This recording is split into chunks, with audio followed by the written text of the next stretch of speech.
on earth can that be? I'd say it was a middle-aged doctor, hailing from Dartmoor. Name probably Mortimer. How did you deduce that, Watson? Well, that's what he told me when he made an appointment this morning. And if I'm not mistaken, that's him again. Watson, I'm exhausted from all these cases. Look, I'll see him, but I make no guarantees. All right, then. All right.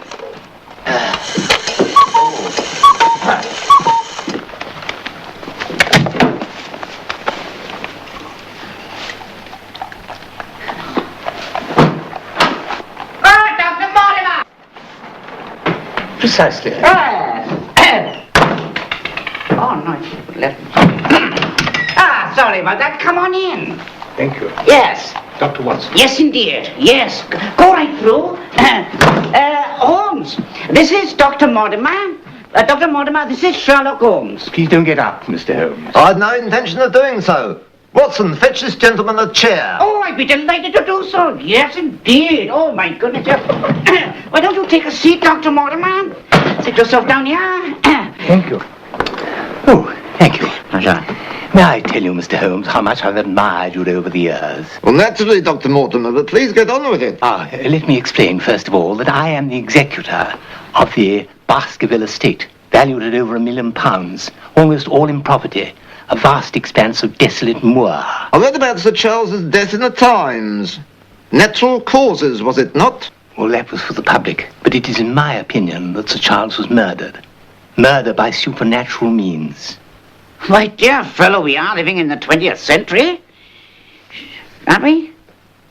Well, be that as it may, local legend has it that a monstrous brute, a veritable hound of hell, has been the death of every single master of Baskerville Hall. A hound? Dr. Mortimer, just what were the circumstances of Sir Charles's death? Well, Sir Charles Baskerville was my patient for a great number of years, during which time he was completely sane. But as the years went by, he became somewhat of a recluse, rarely leaving his estate and building a huge fence round the whole of the property.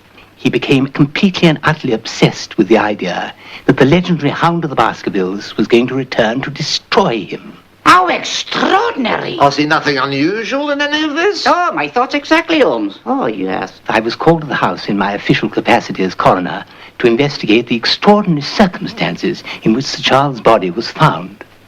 Do go on and spare no detail, however small. Get it over with. Yes, cut it short.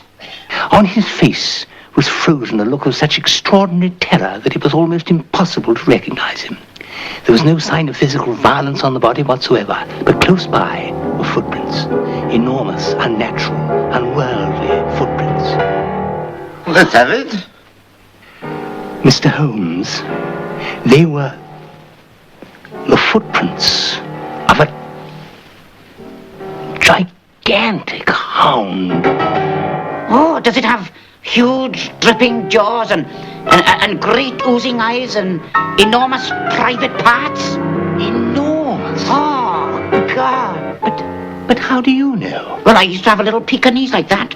You know, it used to leap up on the bed and bare its fangs, and then, when I was least expecting it... Calm yourself, Watson. Seems rather straightforward to me. Absolutely cut and dried, isn't it? Well, gentlemen, will you be able to meet the heir and myself at the Northumberland Hotel at 10 o'clock tomorrow morning? Oh, what do you think, Holmes? Should we meet the heir here? The heir here? The heir here? Oh, the heir there? There, tomorrow at 10. Here! There! There!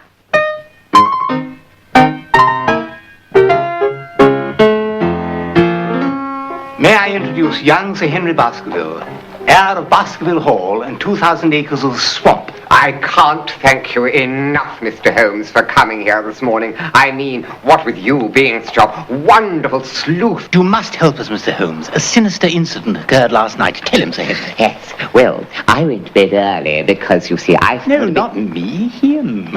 Oh, yes, of course. Okie dokie. I went to bed early last night because I felt a bit under the weather. A touch of dicky tummy, you know, runs in the family. Yes, well, anyway, I put my boots out to be shined, and when I got up in the morning, I opened the door, and would you believe it? One of them was missing. Do you think I'm going to waste my time combing the streets of London for some old boot? This is a job for an imbecile. Quite right, Holmes. Let me deal with this. Sir Henry, the boot you alleged was stolen. What colour was it? Brown, yes, brown. Oh, brown, was it? Yes, Brown. Exactly the same colour as this boot, the one we have in front of us. Of course, I always try to get two the same colour. It's too much of a coincidence, Holmes. I don't like the smell of this. The smell, exactly. What better way to entice a hound than to give it some personal object from which it can derive the scent of the intended victim? Yes, Sir Henry is in great danger. I'm sorry, gentlemen, I'm not available to take this case. Dr. Watson will handle the matter. Oh, no! Oh, no, Holmes, I've never done anything on my own before. I think you have, Watson. Are you sure you won't change your mind, Mr. Holmes? I'm sorry, Dr. Mortimer, I'm very tired. I've had a lot of cases. Being the world's greatest detective is no bed of roses. I'll leave you in good hands. Good day, gentlemen. I'll find my own way out. Yes, he probably will. Yes. This is a bitter disappointment to me. Ha. I don't know. Let's get down to business. There are one or two things that have been bothering me about this case.